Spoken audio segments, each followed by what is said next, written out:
naipangutana si Baclaris nga kategorikal. Matud niya nga asa mabasa kuno sa Biblia nga si John the Baptist nagbunyag og mga bata.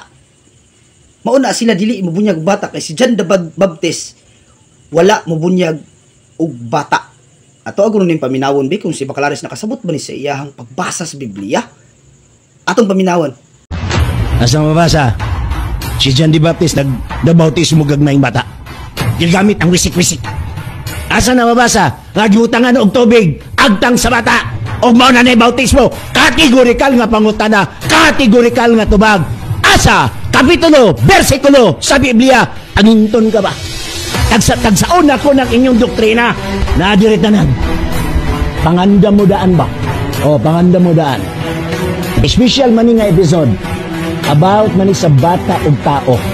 Gusto ko sulayan ninyo ang lamdag karon, ang talanrakas. I-cross-examine ko sa akong explanation karon, bata o tao. Tanaw to bulusod ba? Tawag mo no. CFD, tawag. Paila sa ngalan ha. Pero may buwan ako kinsa ka. Sige CFD, tawag CFD. Atong tanahan mo lusot man inyong pangutana sa bata o tao. Kay special episode man ni about man sa bata o tao. Sige, tawag mo. CFD. Asan na mga CFD? Box. Kanang imong pangutana, Box. Natiguang na lang ang mga CFD anang uban parehan lang baradsok. Natiguang na lang tinubag. Pero sa pagkakaron, tubagon gihapon ta ka. Nga naman. Kanang imong pangutanang kategorikal nga naabay mabasa sa Biblia nga si San Juan magbubunyag, nagbunyag og mga bata.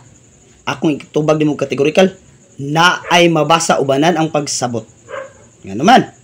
Kana diha sa San Mateo kapitulo 3, bersikulo 1, kana pag-ingon ni San Juan diha nga pag hinulsul kamo og magpabunyag aron papason inyong mga sala.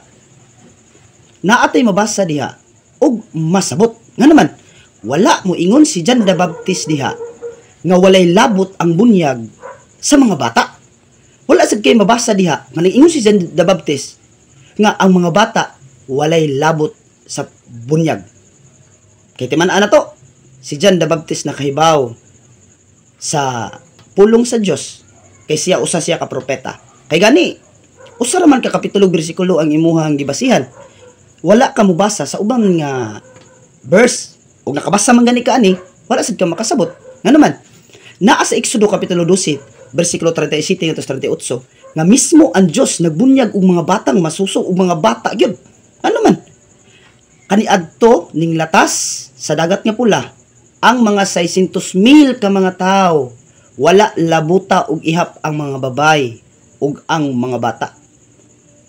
Kaklaro tinawa na wa lang apilag ihap, pero ning latas to sa dagat nga pula unya silang tanan gibunyagan. Asa na mabasa? Naa sa unang Korinto kapitulo 10 bersikulo 1 ngadto 4 nga nag-ingon, nakahinumdum ba kamo sa atong mga katigulangan? Yan ning latas sa dagat nga pula. Og silang tanan gibunyagan. Gibunyagan silang tanan.